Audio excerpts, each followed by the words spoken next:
Bonjour et bienvenue à tous dans cette nouvelle vidéo récapitulative de notre formation d'hier. Cette vidéo, je l'ai fait parce que j'avais promis que j'allais faire une vidéo pour récapituler au fait tout ce que nous avons vu hier. Ok, nous commençons tout de suite. Je vais y aller un peu en pêle-mêle. Je vais d'abord citer ce qu'on a vu. Hier, nous avions vu les commentaires. Je commence par les notions les plus simples. Les commentaires qu'on pouvait ajouter grâce au symbole dièse. Nous avons vu les variables. Les variables. Nous avions vu encore les types de données.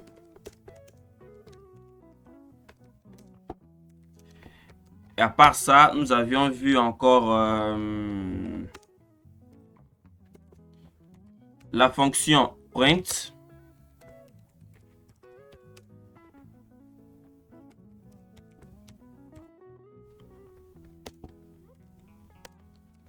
Et aussi, nous avions vu encore la fonction type.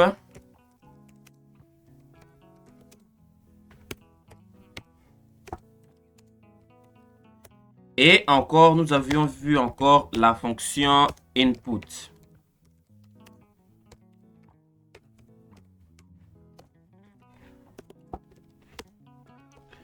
Voilà, c'est l'ensemble de ce qu'on a vu hier dans la formation.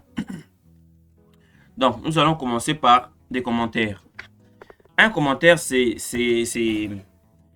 disons que c'est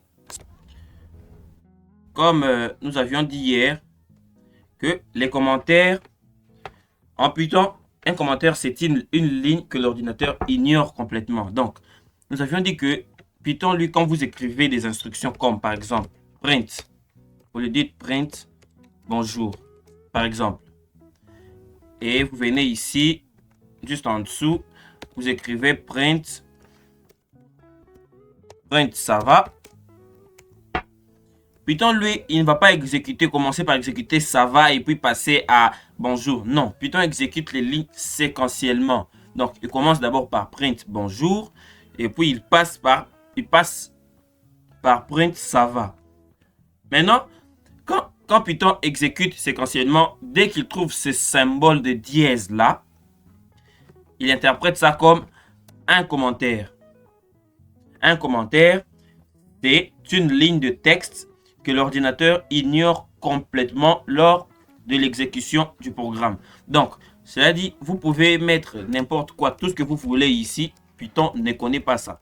Mais par contre, si vous vous avisez de mettre un truc ici dehors, là, il y a déjà du rouge, donc il y a bel et bien une erreur qui s'est générée. Donc, c'est impossible de mettre en Python comme ça des commentaires sans... Donc, un commentaire, c'est une ligne de texte que l'ordinateur ignore complètement lors de l'exécution du programme. Les commentaires ne servent pas à Python. Les commentaires servent aux développeurs. Comme on a dit hier, les commentaires, on ne les écrit pas pour Python. Non, Python ne lit pas les commentaires. Nous écrivons les commentaires pour aider les développeurs. Donc, les développeurs s'aident lui-même. Il est en train de s'aider lui-même. Donc, peut-être qu'il peut arrêter de coder peut-être pour 1 mois ou 2 mois, je ne sais pas. Et quand il va revenir, il voudra bien sûr continuer avec son projet. Et là, s'il n'a pas de commentaires, donc ça serait un peu compliqué de se retrouver dans son propre code. C'est pourquoi il est conseillé toujours de mettre des commentaires. Comme ici, je vais mettre un commentaire. Je vais saluer les gens. Et là, je viens en dessous, j'ai dit bonjour les gens. Donc, mon commentaire déjà, ça me montre que ici, comme j'ai dit que je salue les gens, ça, c'est une salutation. C'est pourquoi j'ai utilisé print. Donc, c'est un peu ça. Donc, un commentaire, c'est une ligne que Python ignore complètement. Donc, que l'ordinateur ignore carrément. Donc, l'ordinateur ne sait pas qu'ici, vous avez écrit « Je vais saluer les gens ». Non. Il ne connaît pas ça. Donc, je vous conseillerais vivement de toujours utiliser des commentaires dans vos codes. Ça aide vraiment. Ce sont des bonnes pratiques à adopter dès maintenant. Donc, pour vous habituer déjà avec les commentaires, ce sont des bonnes pratiques d'un développeur. Donc, nous allons passer à la deuxième partie qui est les variables. Une variable, c'est une boîte. C'est une boîte qui nous permet de stocker une valeur, de stocker une donnée, de stocker une information. Donc, je vous ai dit hier que la définition, la déclaration d'une variable, c'est comme si nous disions à l'ordinateur de nous réserver, voilà, c'était le mot que je cherchais, de nous réserver une case dans la mémoire de l'ordinateur, de lui donner le nom qu'on aura donné et de lui donner la valeur qu'on aura donnée. Donc, je vais vite noter la définition à côté des variables ici. Les variables, bon, je vais mettre ça au singulier. Une variable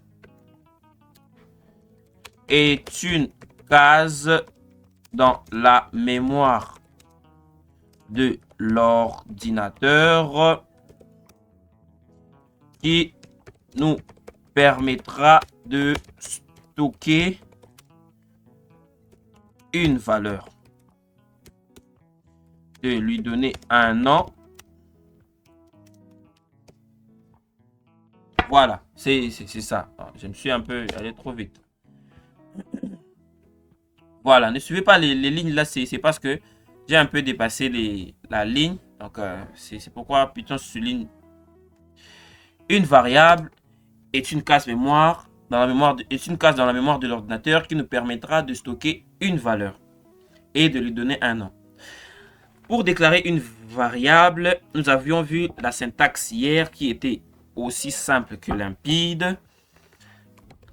C'était d'écrire le nom de la variable simplement, nom de la variable, le signe égal et la valeur à mettre dans la variable. C'était ça, tout simplement. Donc, la syntaxe pour définir une variable est nom variable. Ça, c'est juste la règle pour à mémoriser. Nom variable, le signe égal, hein, et puis la valeur à mettre. Donc, la valeur correspond à tout ce que vous pouvez mettre, que ce soit un entier, que ce soit un décimal, que ce soit une chaîne de caractères. Ça symbolise la valeur. Donc, la syntaxe pour définir une variable est simple. Nom variable, le signe égal et la valeur. Notez que, n'oubliez pas que la variable, c'est une case dans la mémoire de l'ordinateur. Donc, vous dites à l'ordinateur, garde-moi un espace dans ta mémoire. Tu lui donnes comme nom, nom variable et comme valeur, valeur. N'oubliez pas bien sûr le signe égal parce que c'est elle qui permet de dire que cette valeur ici est contenue dans cette variable-là. On pouvait, dans notre langage, ils mettent comme ça. Non, ils mettent ça pour dire que cette valeur est contenue dans cette variable. Et dans Python, il rend les choses beaucoup plus faciles. Mettre ma variable égale valeur. Donc, nous passons vite rapidement au type de données. Les types de données. Nous avons défini au total 4 types de données. Donc, enfin, les plus utilisés. Les 4 types que nous avons utilisés étaient les int, les str, les floats et les booles.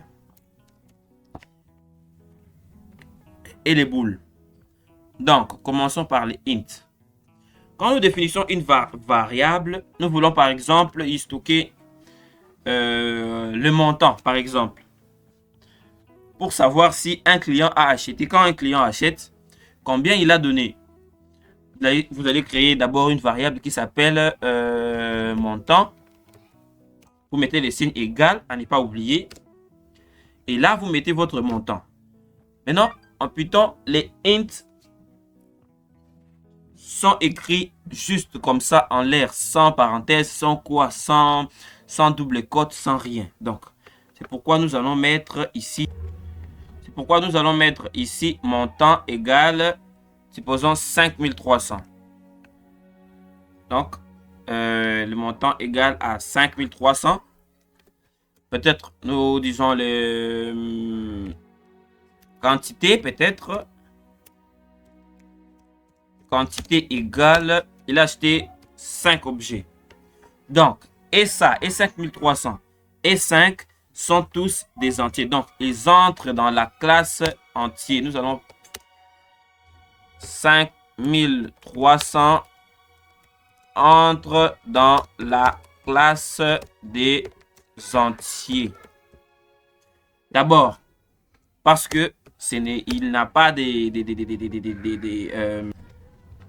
d'abord parce qu'il n'a pas des doubles cotes, il n'a pas de virgule, c'est pourquoi il est entier.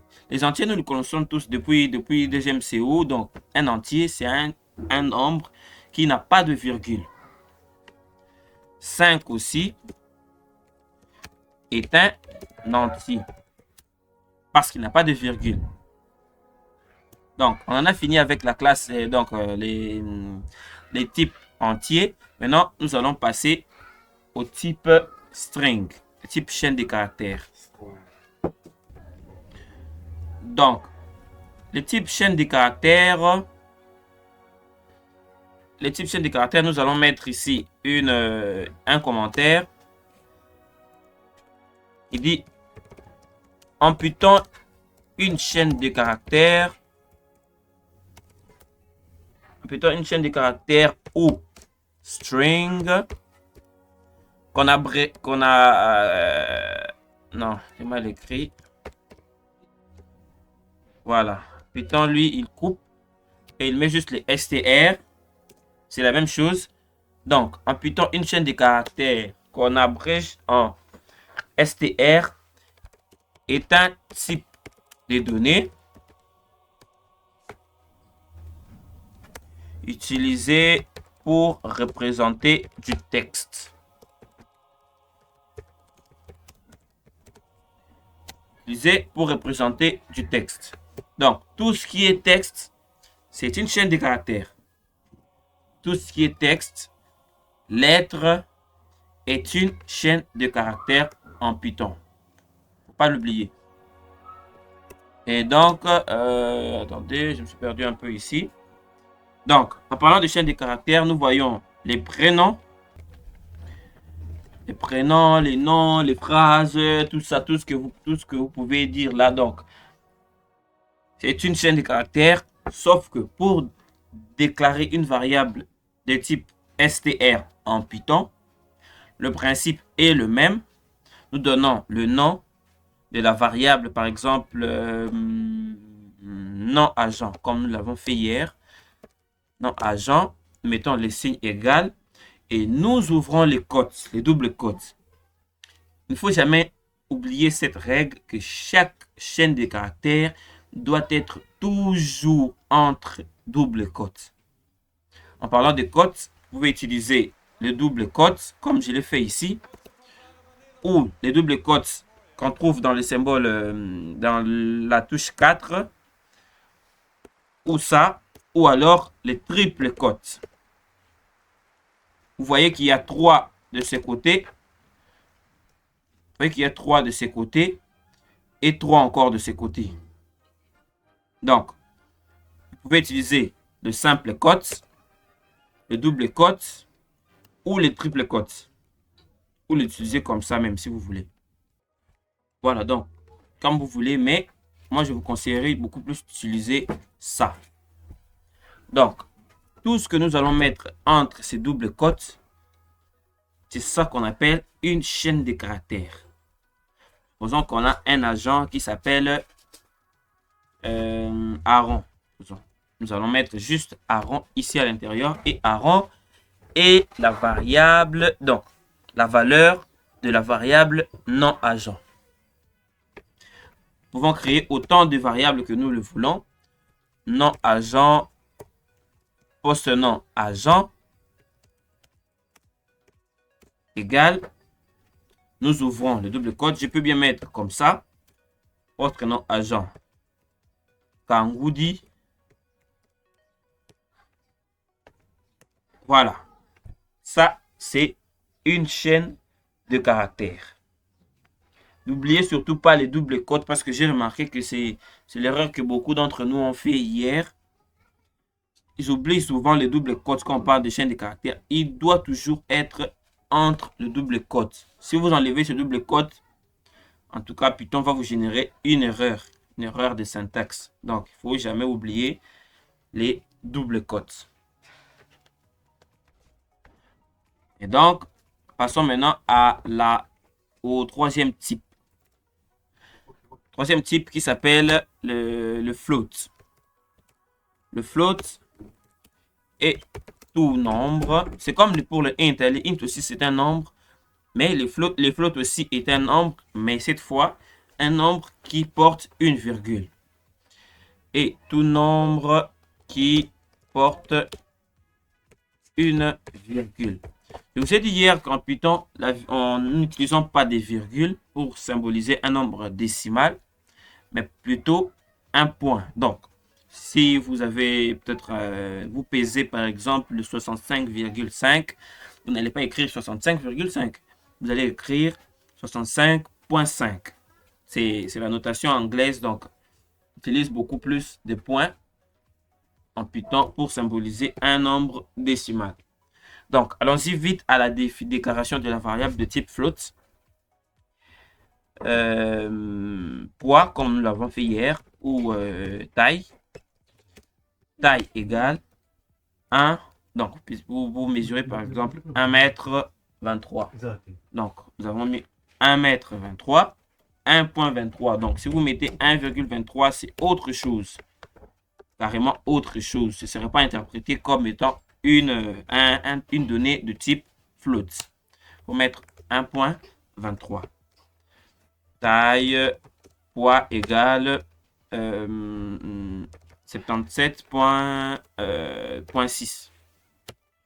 C'est ça qu'on appelle une donnée de type float. Il va falloir vraiment mémoriser ces données parce que c'est vraiment la base, quoi. Donc, on va beaucoup plus, dans notre apprentissage, nous allons beaucoup plus utiliser ces types de données que je suis en train de vous montrer là. Parce que vous pouvez bien développer un projet, un programme qui peut demander à l'utilisateur de saisir son nom. Donc, quand il saisit son nom, retenez bien que ce nom qu'il saisit là, c'est une chaîne de caractères parce qu'il contient des lettres. Il contient des lettres et vous devez les accueillir, ces lettres-là, les accueillir entre les doubles quotes, comme nous l'avons fait hier. Donc, à ne jamais oublier. Nous allons passer au dernier type de données. Passons maintenant au dernier type de données qui s'appelle le booléen. Un booléen, en Python, le type booléen est un type de données qui ne peut avoir que deux valeurs possibles, comme nous l'avons dit hier. Mettons un commentaire ici. Un booléen est un type de données qui ne peut avoir que deux valeurs.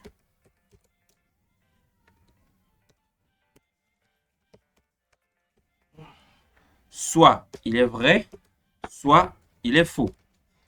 Nous le notons en anglais, true ou false. Ces valeurs permettent à Python de prendre des décisions dans un programme, notamment dans les conditions et les boucles. Nous avons parlé de ça hier. Peut-être, donnons un exemple ici.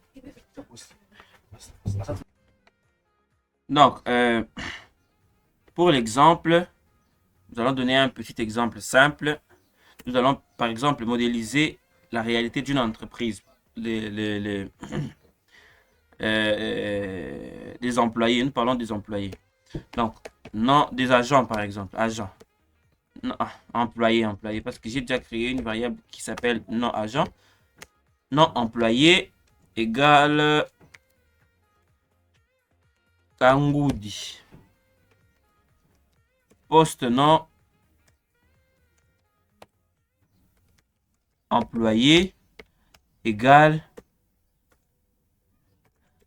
Katumbi. Prénom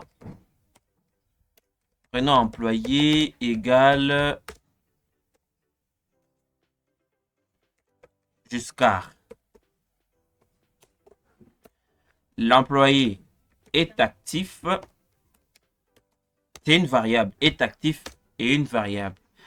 L'employé est actif. Si nous mettons true, donc l'employé est actif. Si nous mettons false, donc l'employé n'est pas actif. Donc, vous aurez bien compris, là, une variable de type booléen est une variable qui n'a que deux possibilités, qui ne peut avoir que deux valeurs possibles. Soit il est vrai, soit elle est vraie, soit elle est fausse. Vrai qui se traduit par true et faux qui se traduit par false. Je vais mettre en français faux. Voilà. Donc, nom employé, comme vous dit, poste nom Katumbi, prénom Giscard est actif, false. Donc, l'employé n'est pas actif. Maintenant, nous allons passer rapidement à la fonction print. La fonction print,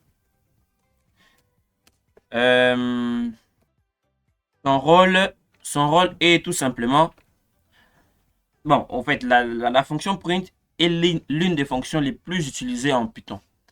Elle sert à afficher une valeur ou un message dans la console. Comme nous l'avons vu hier, j'ai dit la fonction print est l'une des plus utilisées en Python. Elle sert à afficher une valeur ou un message dans la console. En fait, c'est l'outil principal pour montrer un résultat à l'utilisateur ou pour essayer de corriger le code. Peut-être que vous ne savez pas peut-être les contenus de cette variable, vous ne la connaissez pas et vous voulez la vérifier. Alors, vous allez utiliser la fonction print. Je vais mettre un commentaire ici, utilisation de la fonction print. Donc, je vais dire print. Je vais ouvrir les parenthèses, parenthèses ouvrantes et fermantes. Donc, vous ne pouvez pas ouvrir une seule paramètre et comme ça, commencer à écrire ici. Non, il faut toujours, bon, vous pouvez ouvrir, mais à la fin, dès que vous avez fini, il faut fermer votre parenthèse.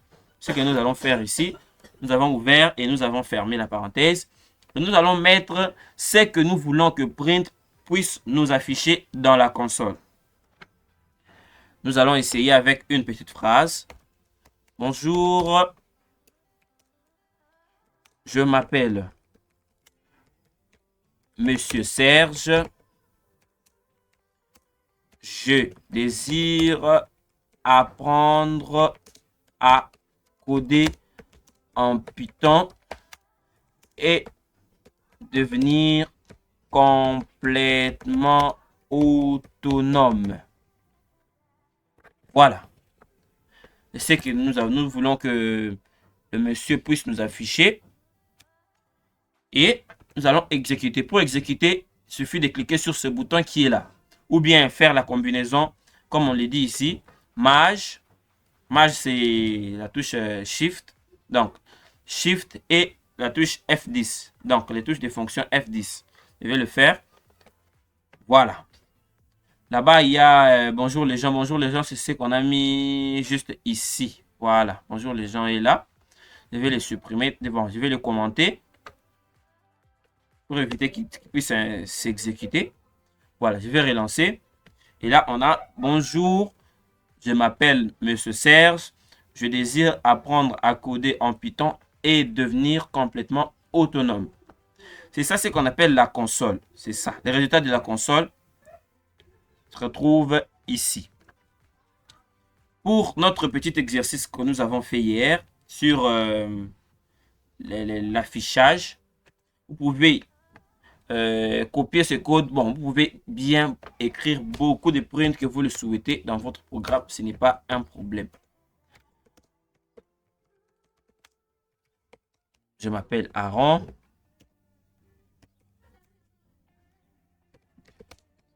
Je m'appelle Gustave.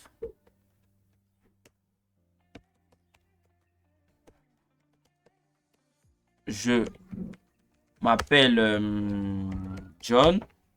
Ainsi de suite. Donc, vous pouvez bien faire tous les prints que vous voulez. Si nous exécutons, nous allons voir dans la console nos messages que nous avons affichés. Bonjour, je m'appelle Monsieur Serge, désire avoir à apprendre à coder en Python et devenir complètement autonome. Je m'appelle Aaron, je m'appelle Gustave et je m'appelle John. Donc, c'est tout l'intérêt de la fonction print dans la programmation Python. Lui, il ne sert que à afficher des messages ou afficher des résultats ou afficher des valeurs. Donc, c'est tout l'intérêt de la fonction print. Donc, je pense qu'on a fait le tour de la fonction print. Passons maintenant à la fonction input. La fonction input, elle permet, la fonction print, elle permet de demander une donnée à l'utilisateur. Donc, comme nous l'avons dit hier, la fonction print permet de demander une donnée à l'utilisateur. Donc, la fonction print, elle stoppe le programme principal. Donc, elle stoppe le programme principal et demande une donnée à l'utilisateur. Donc, il dit à l'utilisateur, donne-nous une donnée. Nous avions vu comment utiliser une fonction print. Elle s'utilise généralement avec une variable. Peut-être nous allons supprimer ça pour éviter que ça s'exécute. Et nous allons écrire ici nom client. Nom client est égal, nous mettons input et c'est fini. Nous exécutons. Nous demandons au client de donner son nom. Il dit par exemple Aaron, exécute, le programme est fini. Sauf que nous avons bien vu hier que nous pouvons préciser un message ici à l'intérieur. Donc, il faut bien veiller que le message soit à l'intérieur des parenthèses. Donc, nous allons ouvrir le double quote parce que c'est une chaîne de caractères. Nous ouvrons les deux quotes. Nous le disons, veuillez donner votre nom. Voilà. Et quand nous allons exécuter, nous allons voir notre message qui s'affiche. Veuillez donner votre nom. Lui, il précise Aaron. Maintenant, le truc, c'est que nous ne pouvons pas juste nous contenter de demander... Ah oui. Nous faisons alors nom client égale input. Veuillez donner votre nom. Alors, ça n'aura pas de sens si nous demandons juste à l'utilisateur de donner son nom, si on n'a rien à faire avec son nom. Donc, on va pouvoir peut-être l'afficher. Peut-être, donc, l'afficher, mais avec un message un peu plus personnalisé. Donc, nous allons faire print. Nous allons lui dire bonjour, monsieur. Nous passons son nom, nous introduisons maintenant, nous injectons la valeur du nom. Pour faire ça, nous allons ouvrir le double code pour mettre le message parce que c'est une chaîne de caractères. Et là, nous allons dire bonjour, monsieur.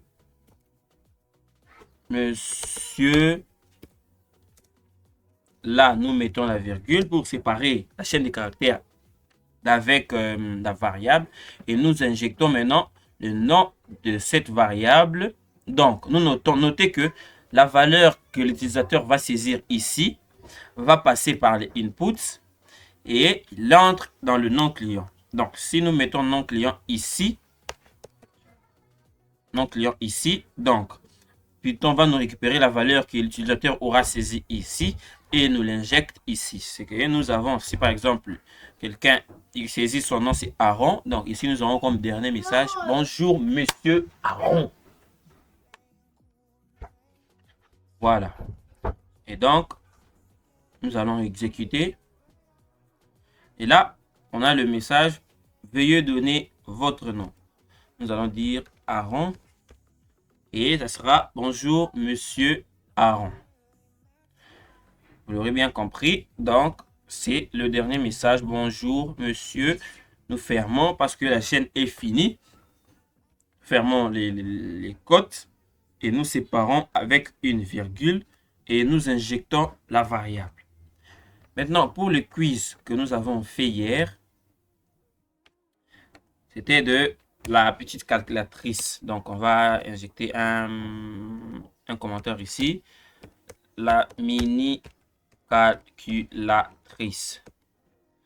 Nous sommes déjà à la fin de la vidéo. Je vais juste écrire rapidement ces codes-là pour vous permettre de voir un peu plus clair sur la solution de ce qu'on a fait hier. On va commenter ça.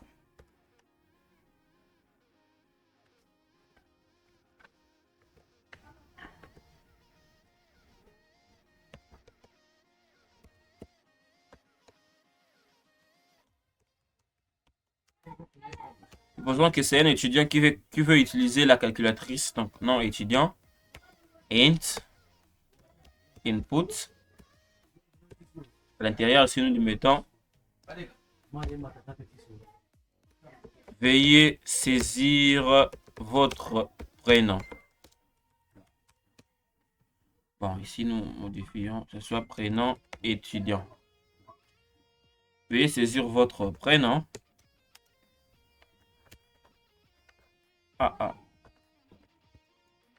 Voilà. Mettons un commentaire ici. Demande du prénom.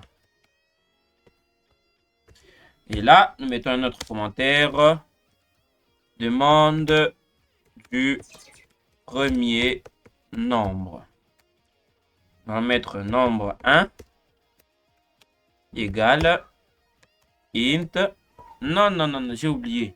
Ici, ce n'est pas un chiffre, c'est une lettre. Donc, nous ne devons pas le convertir en int. C'est le premier nombre que nous allons traduire en int. Nous allons convertir en int.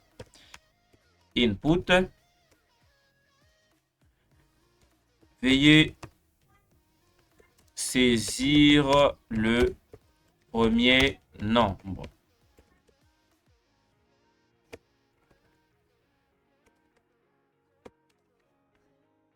Nous pouvons copier ici et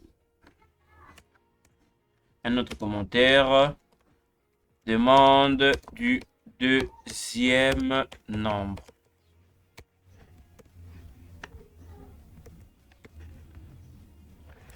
Nombre 2. Veuillez saisir le deuxième nombre. Et la solution, nous pouvons l'afficher de cette manière. Bonjour, monsieur. Ça peut être une dame. Monsieur, madame. Nous injectons ici le prénom. Prénom étudiant. Une autre chaîne encore. Le résultat de votre calcul est de... Nous injectons ici la somme. Bon, disons la somme. Disons ici la somme de votre calcul est de nombre. Nombre 1 plus nombre 2. Nombre 1 plus nombre 2. Si nous exécutons, veuillez saisir votre prénom. Je dirais Feli. Veuillez saisir le nombre 1. Le premier nombre. 12. Veuillez saisir le deuxième nombre. 12. Et bonjour, monsieur, madame Feli. La somme de votre calcul est de 24. Donc, ce sera tout pour aujourd'hui. Pour ceux qui seront avec nous aujourd'hui, nous allons entamer une nouvelle leçon. Dans la vidéo, je vais vous déposer ça dans le groupe. Bon, faites quand même un effort. si vous pouvez arriver même en retard, ceux qui peuvent arriver même en retard, mais le présentiel, c'est toujours mieux qu'en ligne. Mais je ferai de mon mieux pour vous faire encore une vidéo sur la leçon d'aujourd'hui. Jusque avec de notre côté ici, vraiment les courants c'est un peu difficile. Donc parfois il y a pas de charge dans ma machine. Donc c'est un peu ça. Bon, pour ceux qui seront là aujourd'hui, on se voit aujourd'hui. À plus. Ciao.